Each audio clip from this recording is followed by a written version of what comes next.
Hey everybody, how's it going? I thought I'd start this thing off a little early. This is I guess it's my second live thing, but I'm not a very live guy when I'm trying to do this internet stuff. Anyway, let's get off to talk about sailing across the Pacific. Okay, the biggest thing is starting and planning early. So we planned a long time before that. We went to we started planning probably about 10 years prior to ensure that we started, getting all of our sailing down and everything like that. I'm ex Coast Guard, so I had a lot of sailing experience or, being on the water experience. And that was pretty cool. But my wife, she knew nothing about sailboats or anything. So we wanted to go and start training early. So we did that probably 10 years beforehand and slowly started taking classes and going out sailing every weekend and any chance that we possibly could. So that's a little bit of the backstory. And then when we actually took off to go sail across the Pacific, we bought our boat probably 6 months beforehand. So we needed to check out our boat, get it all ready, go on some shakedown cruises and all that good stuff.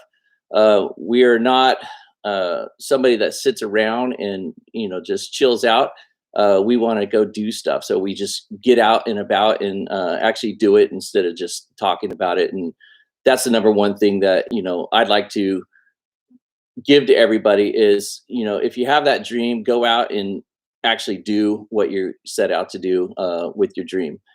Okay, so getting back to doing those things, we went out on some shakedown cruises. We went down to Mexico and we checked in and cleared in with a captain that we hired for just that purpose because we'd never done that before. And then, so that was really easy. It was a lot easier than we thought. And then we left the captain down there since he actually lived down in Mexico. And then we sailed back and we felt pretty good. We went to Catalina and, anchored out there or did all that kind of good stuff.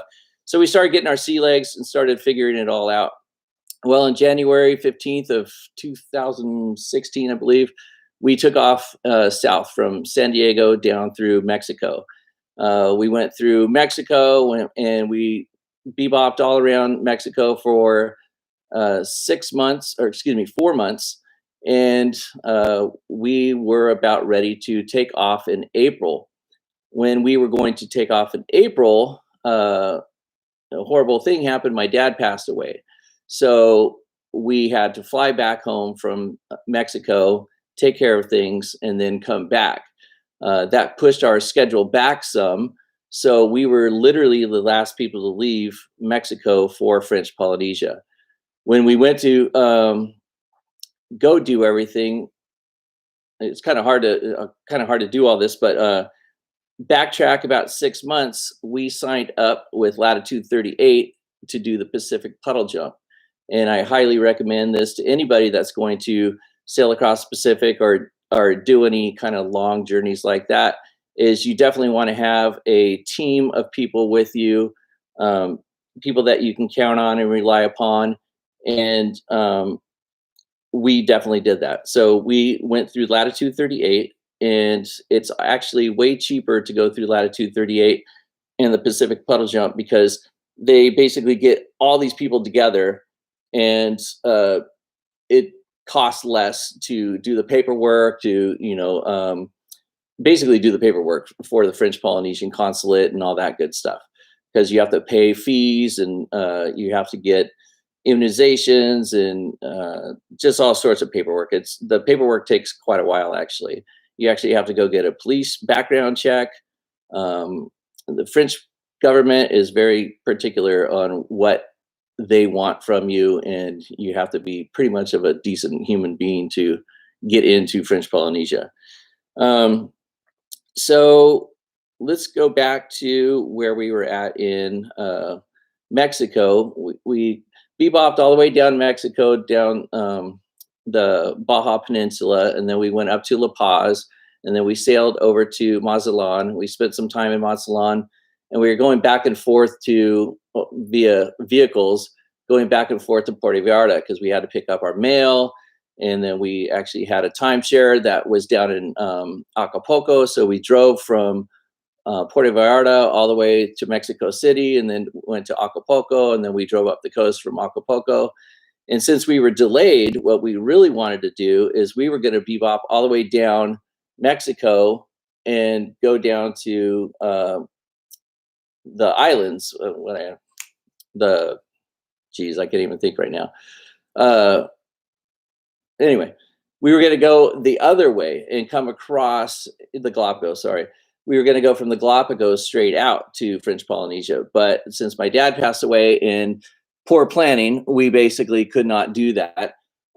So we left from Puerto Vallarta on April 15th. And literally, we were the last people to leave from the Pacific Puddle Jump.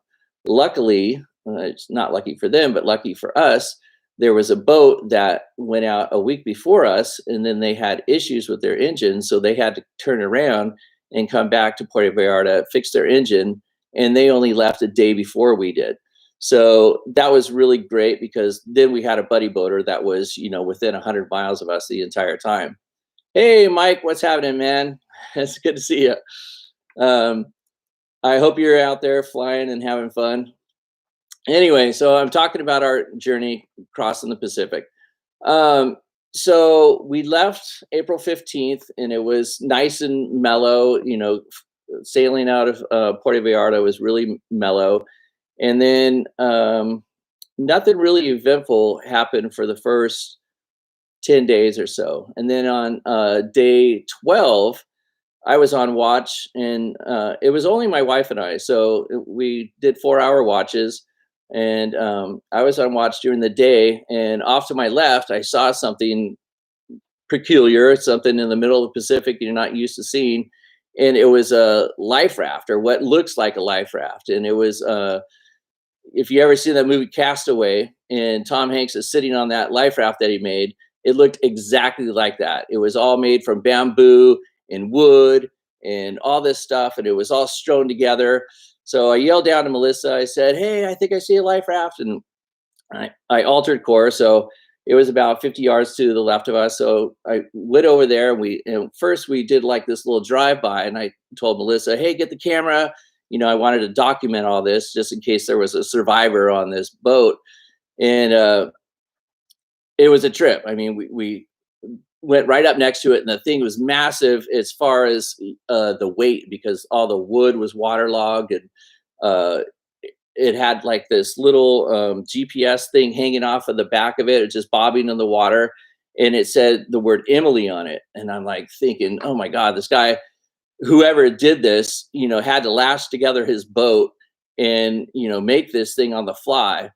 And Melissa and I were just tripping out, and we saw the GPS just floating there. So we're like trying to take inventory of everything. We couldn't do it all in one swoop. So we had to turn back around. And then when we came back again, I took my boat hook and I tried to slow down our boat and then hook that life raft to our boat.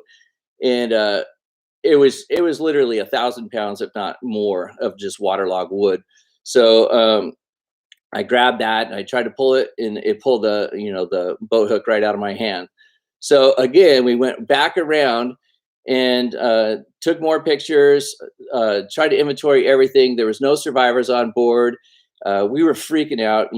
I mean, how often does this happen in the middle of the ocean? You think you're going to save somebody's life, And so basically came back. I retrieved my boat hook. I got the boat hook back on board, and I couldn't really see anybody. There was no life rafts on board. There was no humans around. There was no signs of humans.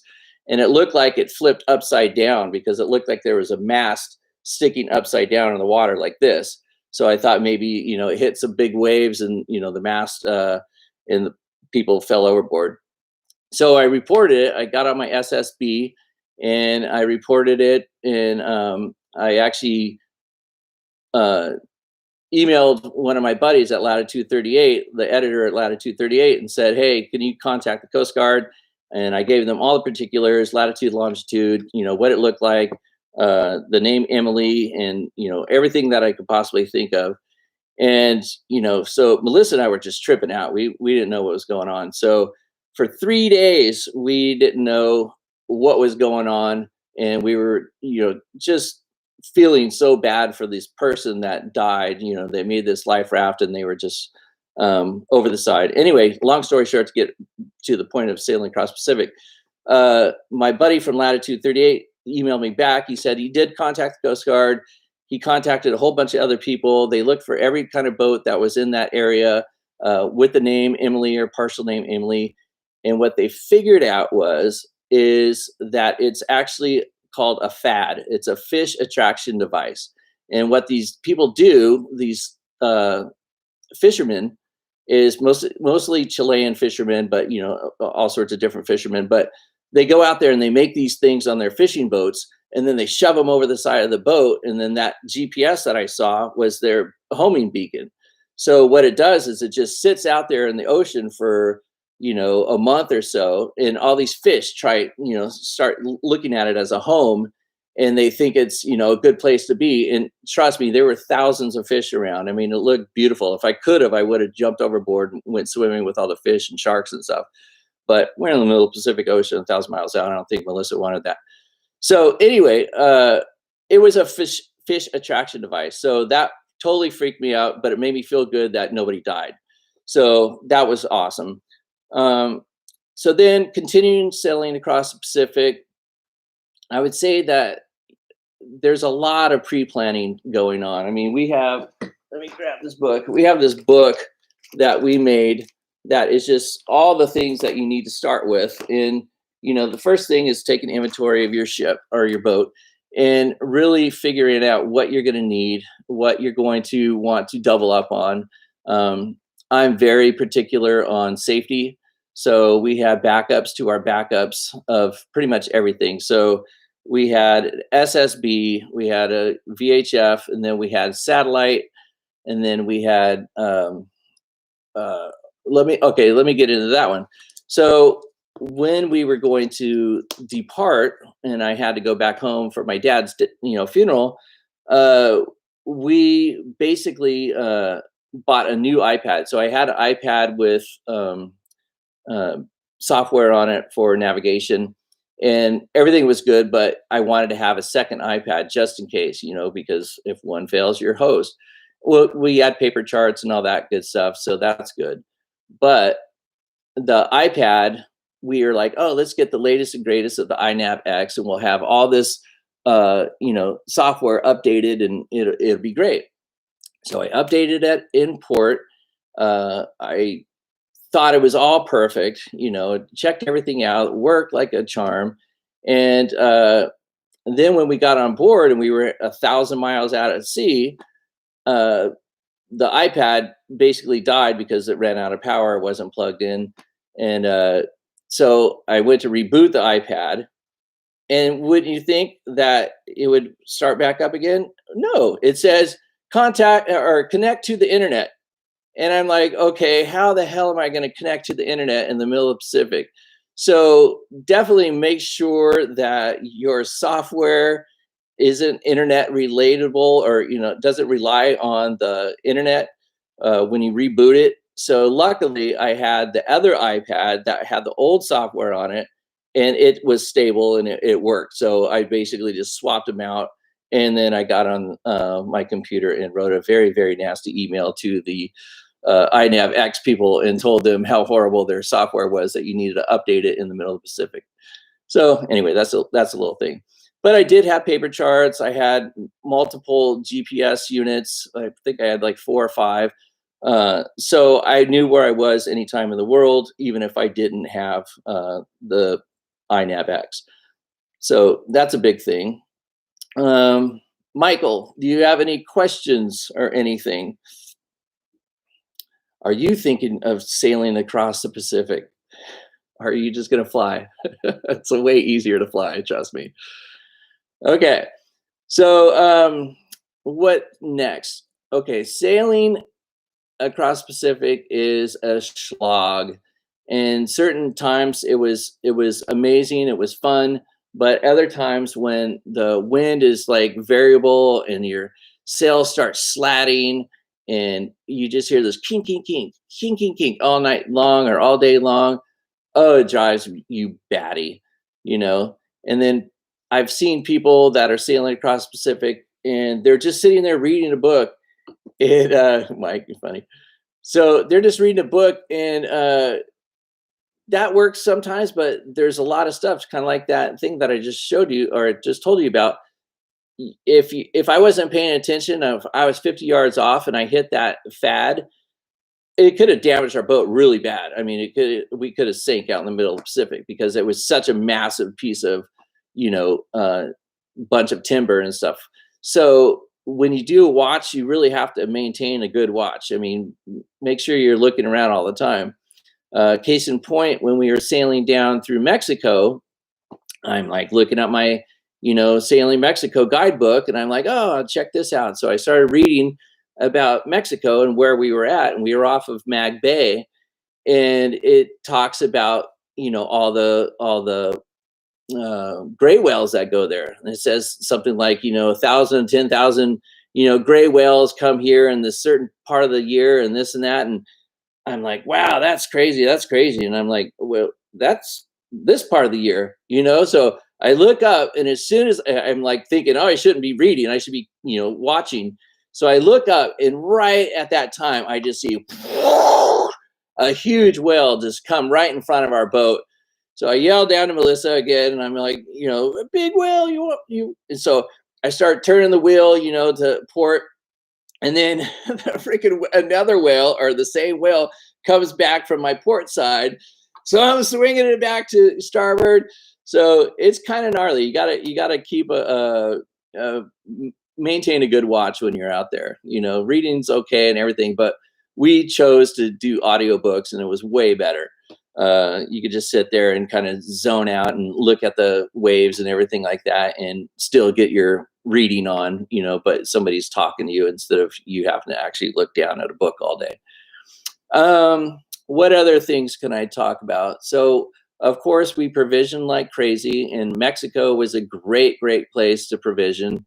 I won't say a lot of people, but some people take off from San Diego and go to the French Polynesia. Mexico for us was way better because it was way cheaper to provision for. And the French government only allows you to bring so much alcohol in. And I'm not saying we didn't bring extra alcohol, but when we came in there, the gendarme, they didn't even come on the boat. So they didn't, I'll get to the storms in a minute, Mike. So they didn't really even look at our boat. I'm not saying that they're not going to look at your boat, but they don't really care, especially when 50 to 100 boats come in at once. They don't have time. So Mike is asking, how about storms and squalls? Okay, that's a very, very good thing.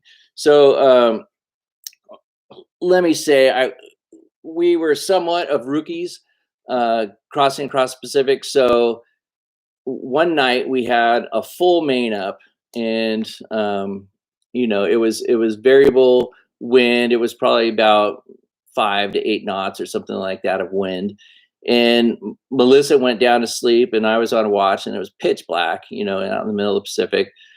All of a sudden, I didn't see it on the radar or anything, but boom, just all this freaking wind just started coming up. And our boat just started heeling over, and we're just hauling ass, for our boat. I think we were going like almost 8 knots or something. And for island packer, that's pretty fast.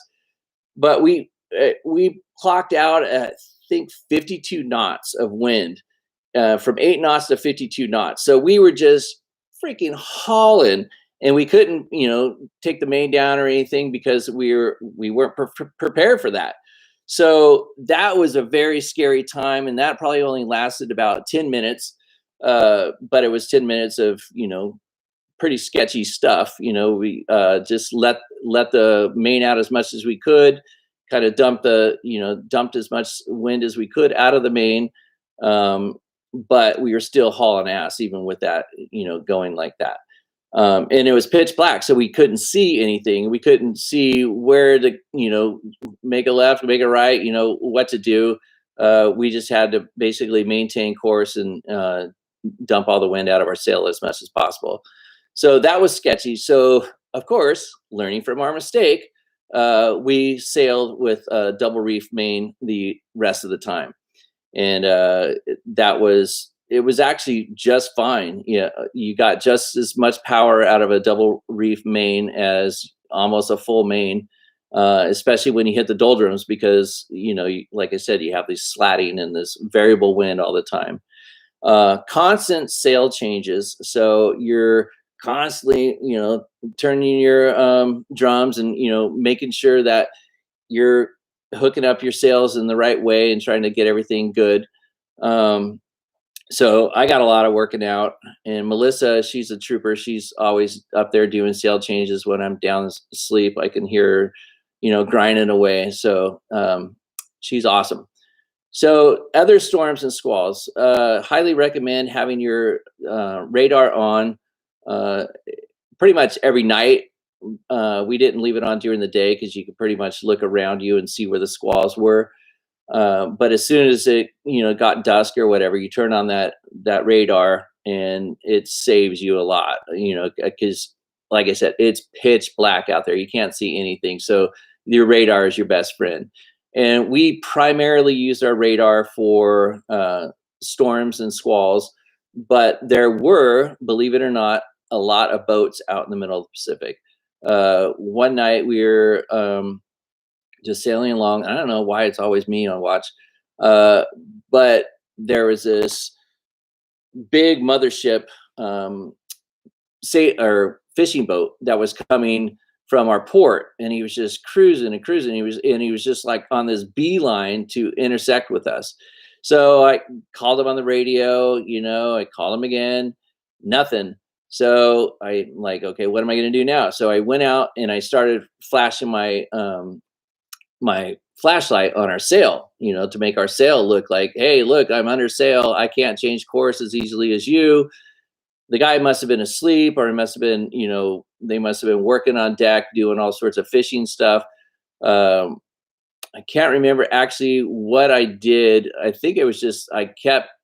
I might have used my horn. I'm not sure, but he finally changed course, and it was probably a quarter mile or something like that for him to finally figure it out and change course, after repeated attempts for me to contact him. Anyway, let's go back to storms and squalls. They're not. I actually liked the storms and squalls, especially during the day, because when you're in the doldrums, it's dull. I mean, it's like very variable. That you'll have no wind, you'll have 20 knots of wind. It's all over the place. So what you want, you're looking for those squalls, because when you get to the squall, if you can get around the edge of the squall, you're going to get a lot more wind, because there's a lot more rotation and a lot more power within a squall. But what sucks about a squall is you'll, at the front of the squall, you'll get all this wind, and then you'll fly through the squall, and you're like, yeah, and you're hauling butt, and you're happy that you're making way, and you're getting somewhere. And then after you get to the backside of the squall, boom, it just stops. There's no wind at all. It's just totally dead. So all this power that you had just stops in a second, and your freaking sail starts flopping all over the place again, and you have to like, okay, how long is this going to last? Do I want a motor, or whatever?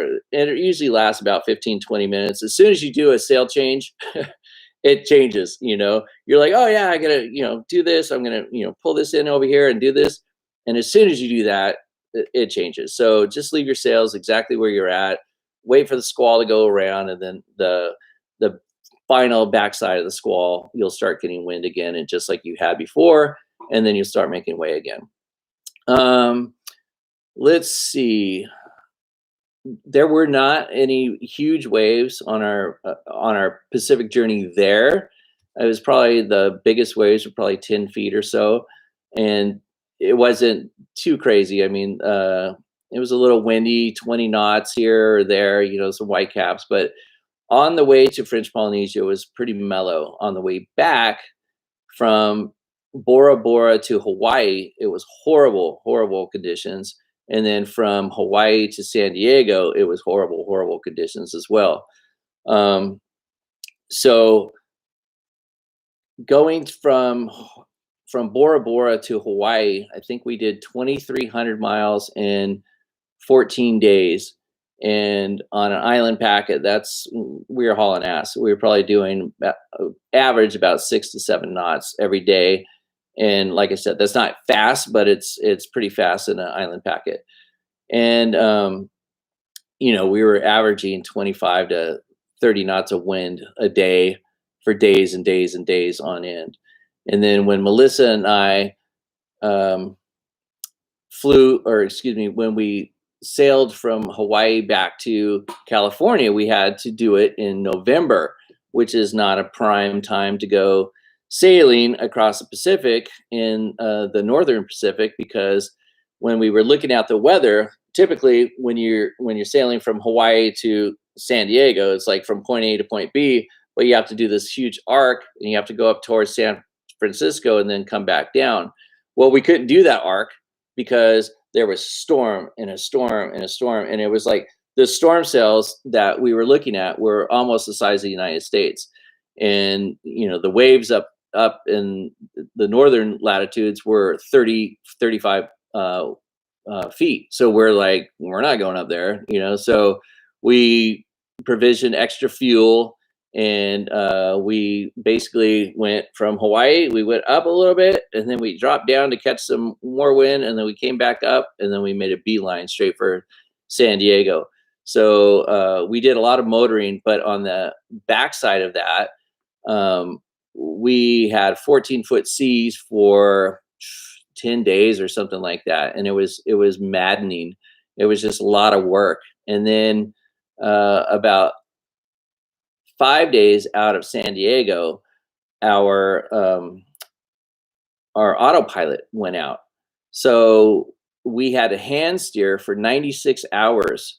So for every 2 hours, we were normally taking 4-hour shifts, but we had a hand steer and we were exhausted. And for every 2 hours, we could only do 2-hour shifts because you're sitting there in 14-foot seas trying to, steer your boat. And without an autopilot, I won't say it's impossible. We made it, but it was just so grueling. So we were texting our friends and constantly saying, is there any way you can help us fix our autopilot? I did everything. I mean, when I wasn't on watch, I was fixing the autopilot.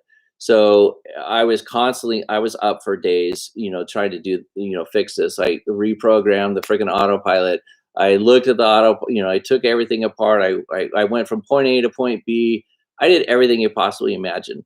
So finally, what our friends said at the very end of the 96 hours, thank God they did it, or else we would have had to steer all the way into San Diego. But they said, hey, we found a solution. They gave us a couple other solutions before, but they didn't pan out. And they said, we think we figured it out. What you have to do is you have to beat the shit out of your autopilot. So you basically hit the autopilot with a mallet or something like that. And what it does is it shakes off the dust that's on your contacts, because our contacts were dirty. And I wasn't even thinking about it because, we were sailing forever, in heavy seas and everything with our autopilot. So that thing was working and working and working. And the brushes on the autopilot got dirty and clogged up. So the sensors couldn't see the brushes couldn't see the sensors, and vice versa. So when you hit that, you're just basically knocking the dust off of your autopilot. Lo and behold, it freaking worked. I was so stoked. So doot, doot, doot, plug that thing in, and I went and took a nap for a while. It was pretty good. But yeah, that was a huge thing. And I should have known that, because the same thing happens on your windlass when you're pulling up your anchor. Every once in a while, you want to kind of hit your windlass because it has brushes as well, and it has sensors as well. So when you hit your windlass, it's going to knock that dust off, and it'll work a lot better, and it'll know what's going on. So when all else fails, beat the heck out of it. I don't know. Okay, Mike, you have any more questions? All right. So let's just go through this. Provisioning is a huge one. Melissa did great in provisioning, and then a pre and post checklist. So, like I said, this is a huge book, and we had checklist after checklist after checklist of what we were going to do before we actually took off. So, I'm trying to find something. And we also did a huge inventory of everything that was on the boat. So you want to have a lot of spare parts. And the biggest things that we had spare parts for was fuel filters. Definitely want to have fuel filters. Anything that you can't find in the foreign port that you're going to. So, or that's going to take a while to get there because French Polynesia is in the middle of the ocean. So if you're going to order parts, it's going to take quite a while to get there. So we had a lot of fuel filters, oil filters. We carried, let's see, 35 gallons of spare diesel when we crossed the Pacific, and then 21 gallons of water. So we had a water maker. So when the tank got to half full, and our tank was, I don't remember how big my tank was. I had a 50-gallon gas or diesel tank and a 90-gallon of water. So when it got down to half in our water supply, then I would fire up the water maker again and make water. And so we always had some sort of water. Well, our water maker sucked. It had like a small pinhole leak in it. So every time we made water, the water maker was actually leaking down in my compartment. Luckily, it went down to the bilge, but it sucked because I was only making for every 1 gallon of water, 6 ounces of water would go down into the bilge. So I was constantly fighting with this stupid water maker. So if you're going to have a water maker, make sure that your water maker is working at optimum potential when you cross the Pacific. But like I said, also if our water maker died, we had 21 gallons of water and a gallon of water per day. That's about 10 days worth of water. So let's see what else. I was on spare parts. What other spare parts did we have? We brought some extra road. We brought, and that's a big thing too.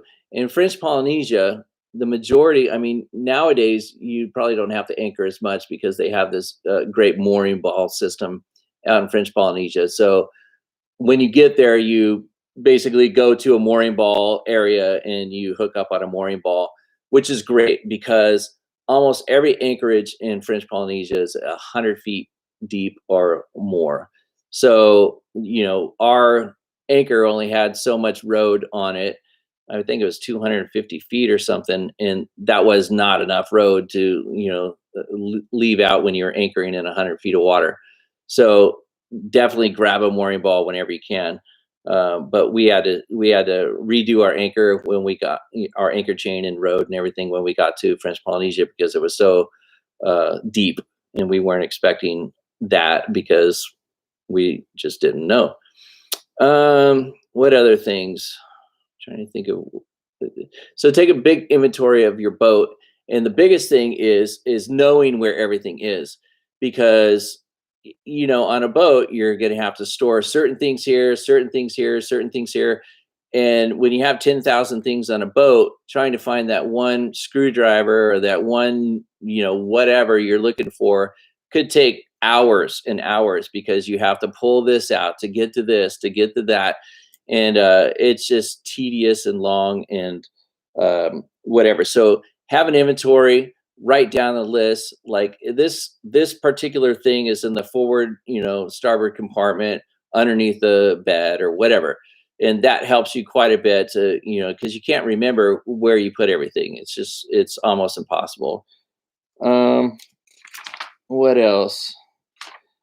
So we did carry a life raft, and some people choose not to do that, but we wanted to ensure. I had my beautiful wife with me, so I wanted to ensure her safety, or her parents would kill me. So we had, like I said, backups to backups to backups on everything, safety wise. We were always jacked in, meaning we had our vests on, even in the hottest of conditions. If it was, pretty calm, we didn't have our vests on, or if we had both of us on deck and we were within eyesight of each other, we didn't have to jack line in. But as soon as somebody went down below, or I had to go forward or anything like that, we were always jack lined in. Because if you fall overboard on a boat, we like to think of a boat as a 10,000 foot cliff. So when you're walking the deck and you fall over that side of that boat, you basically just fell off a 10,000 foot cliff. There's no way, your odds of survival are limited at best. And so just don't fall overboard. So jack in anytime you can. What other things happen? So on the way back from, I wrote a nice story about this. On the way back from California to San Diego, also our head broke. And again, before the autopilot, I was freaking knee deep into shit trying to fix our head because it was jammed up. So I tore that head apart, rebuilt it. I had spare parts for the rebuilt it again, still didn't work. I couldn't, every time I pumped it, it had like a backflow of suction. So we basically, it sucks to talk about, but we had to poop in a bucket for 14 days or something like that. It was horrible. We had to pee and poo in this stupid bucket, and not fun. So carry spare parts. And what had happened is when we finally got to California, I had some plumber guys fix it, and they said the pipe that went from my head to my tank was super duper clogged. So if you're going to make a huge trip across the Pacific or somewhere where you're going to be 24 days out at sea, definitely change out your hoses, or know that your hoses are new or newer or whatever, because that was not a pleasant thing at all. If you want to read about it, you can read about it in Latitudes and Attitudes. I've been writing a few stories in Latitudes and Attitudes, and it's pretty funny. There's some good stories in there. Anyway, let's see what else we got going on.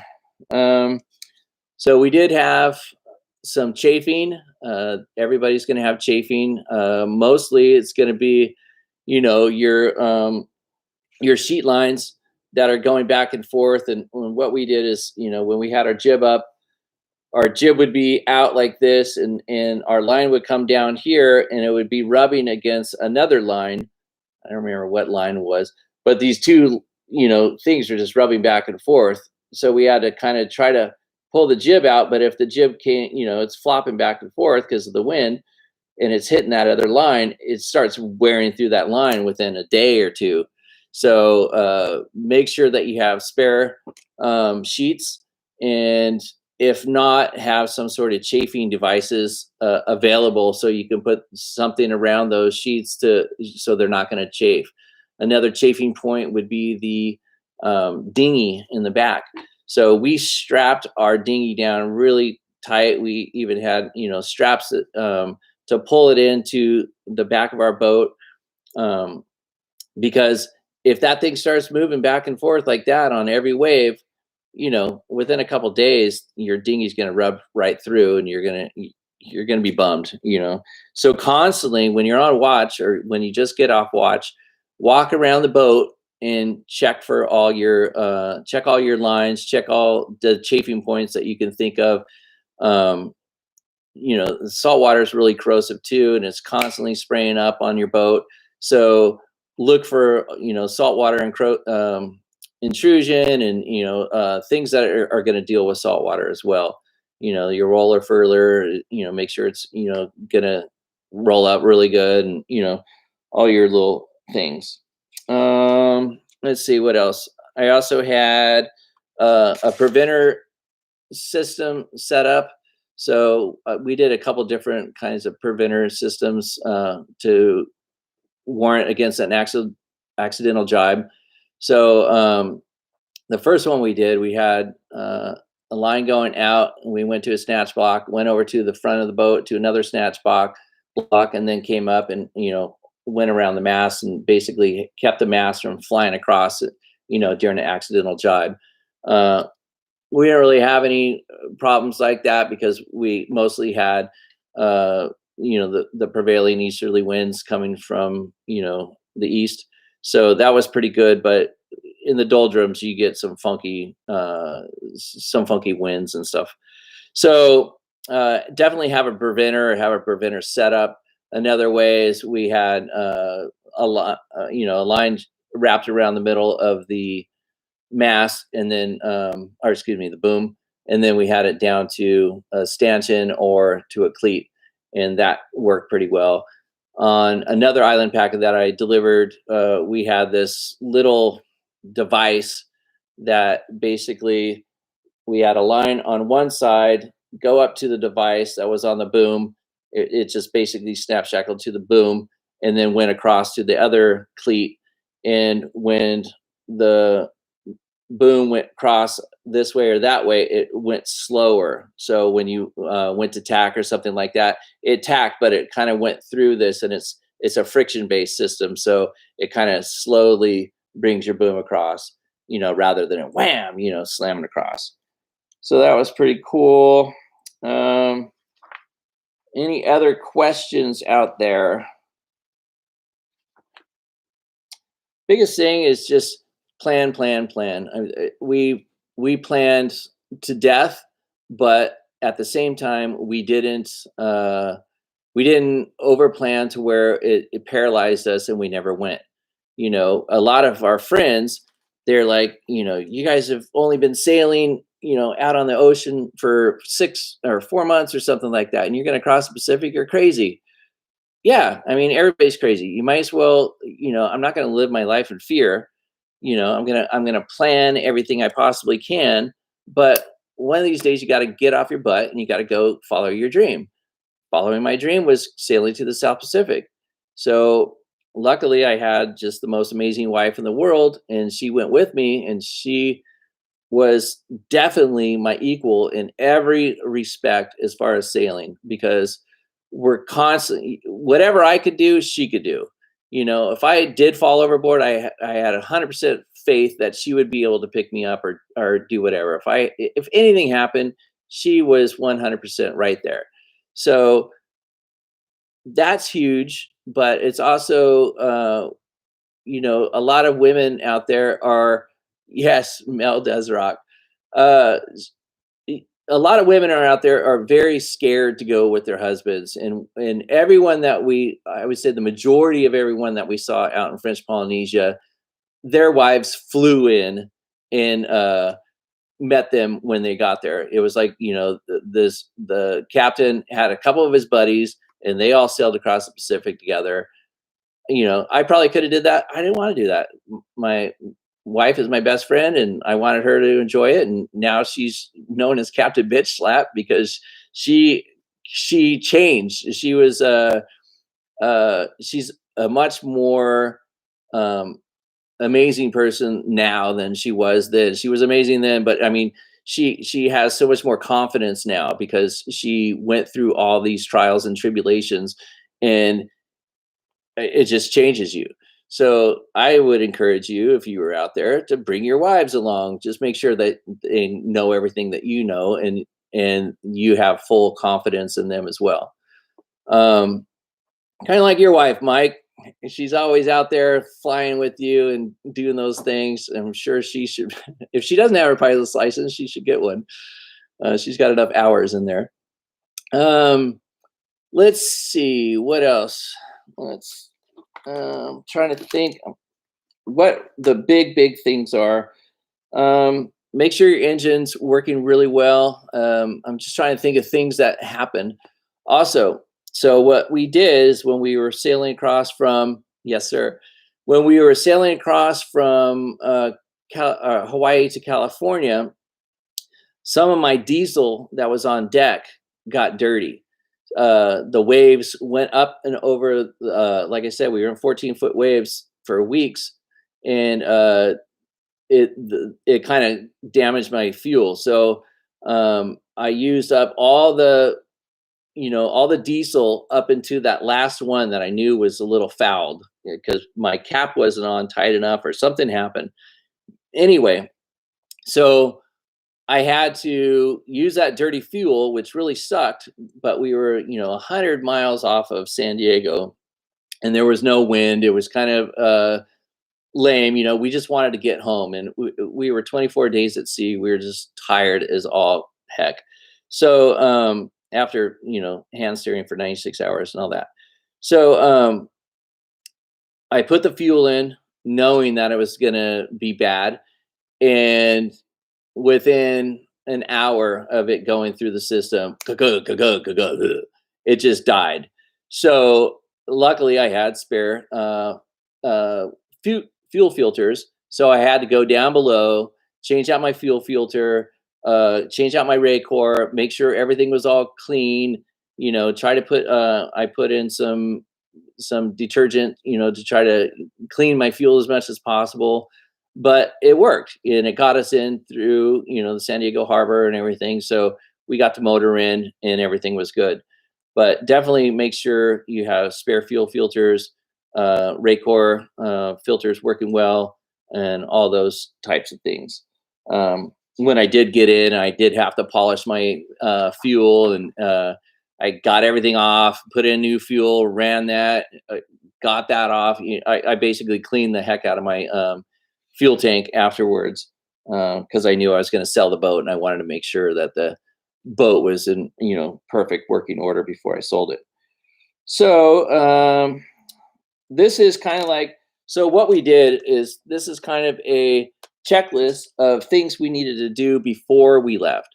You have to go, you have to sign up for the Latitude 38 Pacific Puddle Jump. You have to get your passports and get all your documentation for French Polynesia. We attended a bunch of cruising seminars, and we learned how to use our SSB radio correctly, and how to put in our packet modem, and be able to use sail mail in the middle of the Pacific. Some of these things are definitely older school now, because now I would suggest you use a satellite device.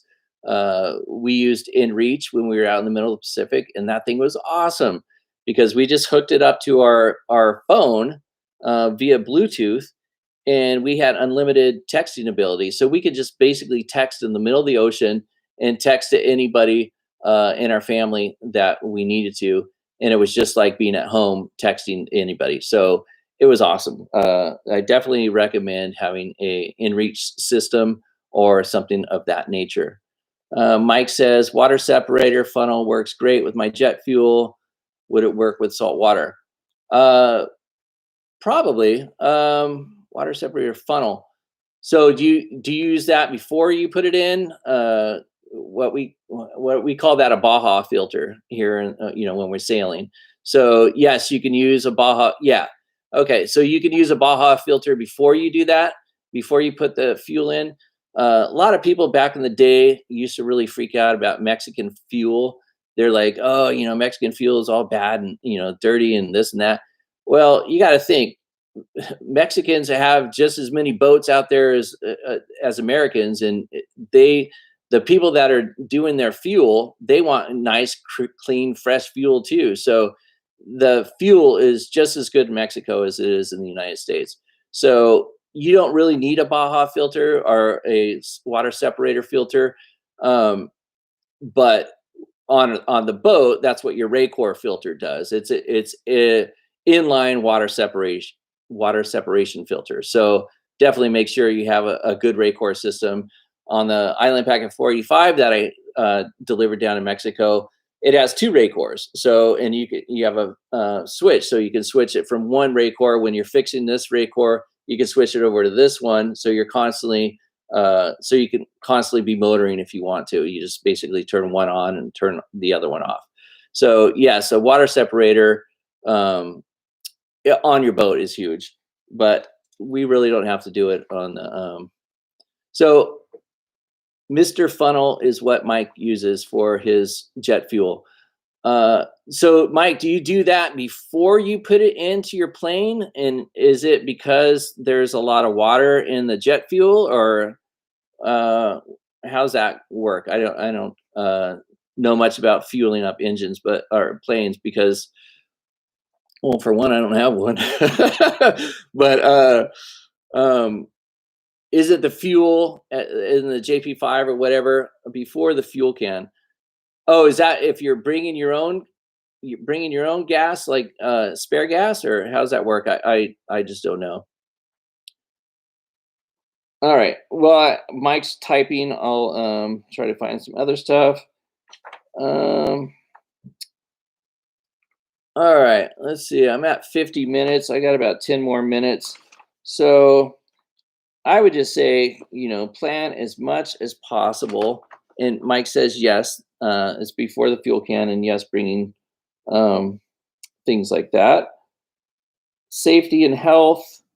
Um, if you're going to a foreign destination and you need your immunizations, go to it's called a travel doctor or something, and they can give you all your immunizations at once. That was really good. Um, Maintenance, repairs, already talked about that. Finances, that's a huge one. So Melissa and I, we had a limited amount of funds. When we went, we had basically a kitty of funds, and we had this great dream that we were going to make money on the road, but we didn't know how we were going to do that. So we were 11 months into it, and our kitty was dwindling down to not much. So we said, we don't have any extra income coming in. We weren't retired. We didn't have like a constant revenue stream coming in. So we needed to figure out how we were going to do this. So that's when we figured out we were just going to sell the boat. Well, we were going to sell the boat in French Polynesia, and that was really, really hard to do because not a lot of people want to buy boats in French Polynesia. There's not a huge amount of people out there like there are in California. So we put it on the market in French Polynesia while we were bebopping around, and nothing happened. One guy said, "Hey, I want to buy your boat, but you got to bring it to Fiji so I could look at it." I'm like, "I'm not sailing my boat to Fiji so you could look at my boat. You either want my boat or you don't want it." So long story short, we sailed it all the way back to California. And since our boat was such a clean boat and so awesome, it sold relatively quickly, within about 4 months. It didn't sell right away because it was the winter time and not a lot of people buy boats in winter. So we lived on the boat for a while. And then when we sold the boat, we basically bought an RV, and then we used that money that we had with the boat, bought an RV, and then traveled around the United States, Canada, and Alaska. And that was another adventure, and that was a lot of fun. Mike says, just in case there happens to be water from the pump, you can have filtered bad fuel back into a clean can and remove the water or contamination. Okay, so it's kind of like you're polishing the fuel, but with this Mr. Funnel. Okay, coolio. Where was I at? I get so sidetracked. It's crazy. So also prepare your clothing appropriately. When we left California, it was mid January, and it was freezing. So we had separate piles of clothes. We packed up all of our French Polynesia clothes and left those in the forward locker, and we never touched that stuff until halfway through our journey, because we bebopped around Mexico for a while, and it was still cold in the middle of January, February, March, April. So definitely do that. Mike, you're asking good questions. Ask some more. So this is kind of like what I was talking about, my spare, and where I put it. This says aft berth, forward berth, and all the things that I had there. And right there it says Baja filter, water jug extraction pump. That's another thing. You're going to have to do oil changes when you get there, and oil is a huge thing. So make sure you bring plenty of oil. Bring your oil can that you're going to extract the oil out of your engine. We had like this little pump thing that, sucked it out of our engine. And then how are you going to dispose of your oil? Where are you going to dispose of it in French Polynesia? So you have to find those things out. Also, where we were at, the first port of call we went to was Nuku'iva. So when we went to Nuku'iva, there was only you can only get fuel on like Tuesdays and Thursdays.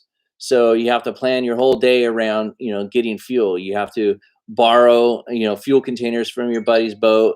You have to put them all in the dinghy, get the dinghy to the dock, get the fuel canisters out onto a truck because you had to drive all the way around, not around the island, but a couple miles to the fuel place, and then fuel all your containers while there's a big line of people waiting for fuel as well.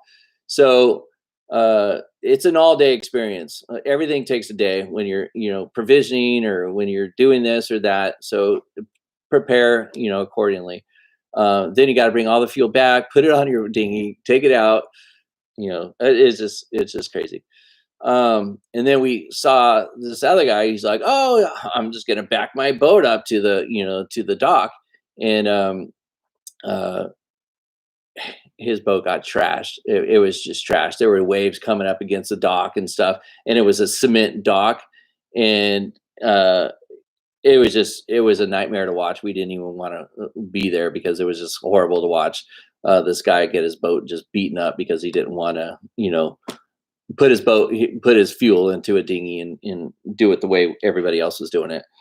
So that's another huge thing is always, be as kind as you can to everybody else out there because everybody's a family member out there. When you're a sailor or a cruiser, everybody's gonna, either need help at some time. You're gonna need help at some time. So just be as kind and generous as you can to everybody. You should do that anyway. But basically, just you're gonna need to count on some people, and people are gonna need to count on you. So just take that in consideration as well. What else? Coastal navigation. So just trying to think. Propane. That's one thing. Propane is pretty much worldwide. So my buddy, my next door neighbor, got a um, propane fueled engine for his dinghy, and that's actually pretty smart because you could just bring propane with you on your boat, and you don't have to bring, like I had to bring, extra gasoline. And where do you store gasoline? You can't store your gasoline down below. Spark takes that thing out, but boom, you're all gone. So I had to leave my gasoline on the deck, on the weather deck, and that's not a good thing. So if you can get a propane engine like my buddy did, that's pretty good. And you just have extra propane tanks because you're usually going to have two propane tanks for your oven and your stove, and then you just have an extra propane tank for your engine, and you can probably leave that in the dinghy. So that's pretty cool. We have pre-departure checklists.